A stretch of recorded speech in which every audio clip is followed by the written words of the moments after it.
2 of the mini cut, and we've gone from 98.5 kilos at the start down to 95 kilos. Don't ask about week 1 update or the week 1 update. My camera nearly got broke, but less said about that the better. So what adjustments did I make at the beginning of this mini cut to see the drop that we've had and to obviously get progress moving right at the beginning? So we've gone from 4,000 or so calories down to 2,700. How did I come up with that number? The amount that my weight was increasing, I worked out my maintenance calories from that and then took around 25% of my total calories away from food. The reason why I'm going that aggressive at the start of a mini cut is because it is that. It's a mini cut meant to be in and out, drop a good chunk of body fat. The goal is around a kilo a week, a little bit more with the adjustments at the beginning, especially in the first couple of weeks. Because realistically, even though we've had that big of a drop, we're not going to be able to see exactly what my rate of loss is until around 3 to 4 weeks in, because massive food volume drop. We've gone straight from off season into a mini cut without a maintenance phase in between. So there's going to be a lot of adjustments taking place. From an output perspective, steps are kept at 10,000 and cardio has been implemented 20 minutes times 5 per week, steady state. Heart rate between 130 to 140. As I've said, a lot of progress has been made in the first 2 weeks. Training performance has been fantastic, and that's what we're going to go through now. I'm going to run you through my upper body session with some setups, with some tips around the exercises, and also go through why you might be utilizing refeeds and diet breaks incorrectly, actually slowing your progress down during any fat loss phase, and show you how to run them correctly. So that's the update this week. Let's get after it. I'll see you at the gym.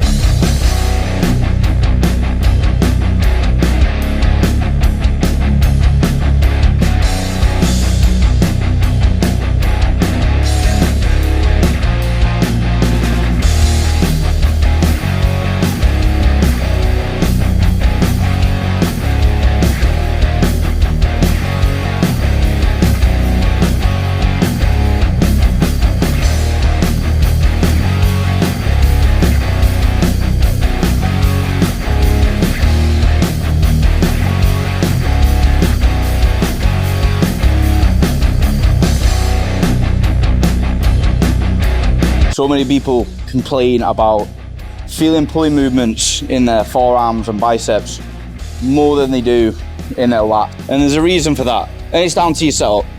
When people set up on a pull down, they're usually too far forward and directly under the line of force. Which means that when they start to pull the weight down, the first thing that happens is the bend at the elbow.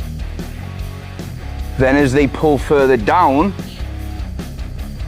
the elbow flexes even more, meaning that the muscles that cause elbow flexion are way more involved. All you need to do to correct that is move your hips back slightly from the pad and slightly lie backwards. Not too much that you're turning it into a row, but enough that your fist can be stacked over the elbow and you can drive it directly down without your forearm coming towards your bicep. That position is also a better position to actually initiate with the lats to be able to drive your elbow down into your pockets. So give that a go the next time you're on a pull down.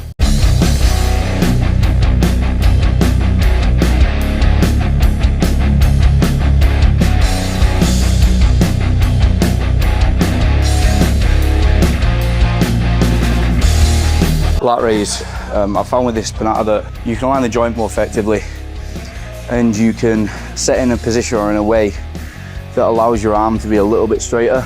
Unless you've got an arm that's exactly the length of the axis to your shoulder down to the handle.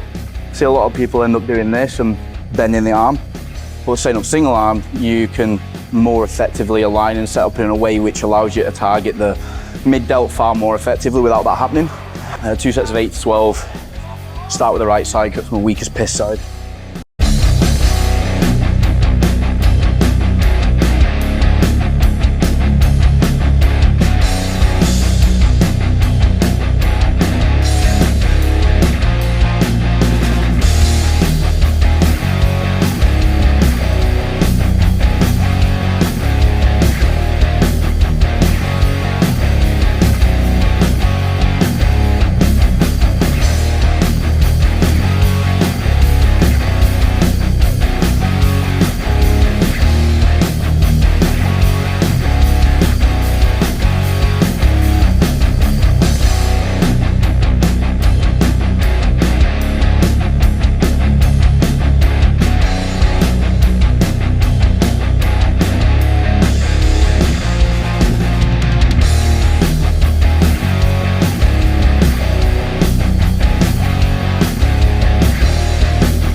This could be the reason why your arms aren't growing.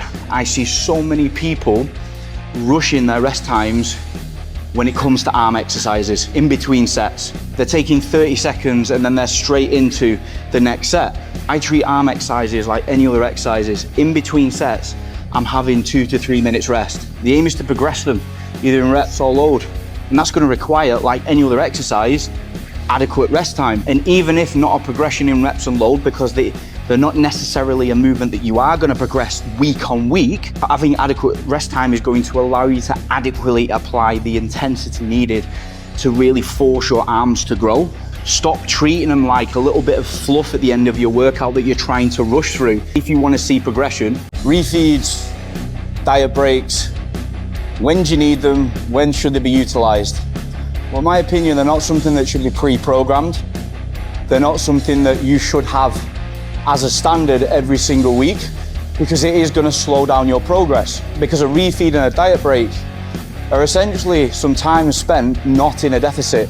Whether that's one day, whether that's a couple of days, you are losing days of fat loss. And that's taken away from the primary goal of dropping body fat in a fat loss phase, especially if your goal is time sensitive, i.e. you have a holiday, a photo shoot, you're stepping on stage.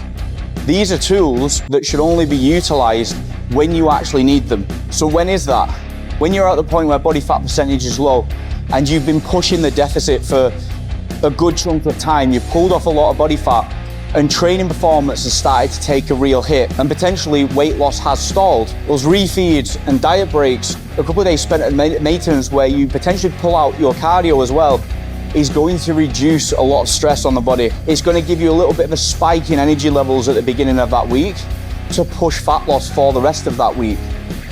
That's where, as a tool to get things moving again, they can be really productive, but you shouldn't need them all the way through, or you shouldn't be programming them all the way through as a matter of course. You definitely shouldn't need a refeed after week 1 of dieting, because I've had that in the past as well, where I've had a refeed or an off-plan meal every weekend, and it slows down the process so much that, again, if your goal is time sensitive, you end up having to push harder at the end, where you'd rather do the flip reverse, push harder at the beginning, a lot of the hard work done at the beginning, and be able to taper off near the end, bringing a better physique and being able to reverse out effectively. So, refeeds, diet breaks are a tool to be utilized when they're needed. They're not some magic tool that spikes your metabolism every time you have them.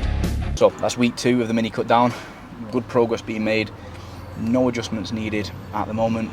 Just had a good upper body session as well. Training performance is still absolutely flying. So I always say this to my clients, that if it isn't broke, we don't fix it. Let's just have another rinse and repeat week, and that's exactly what we're going to do.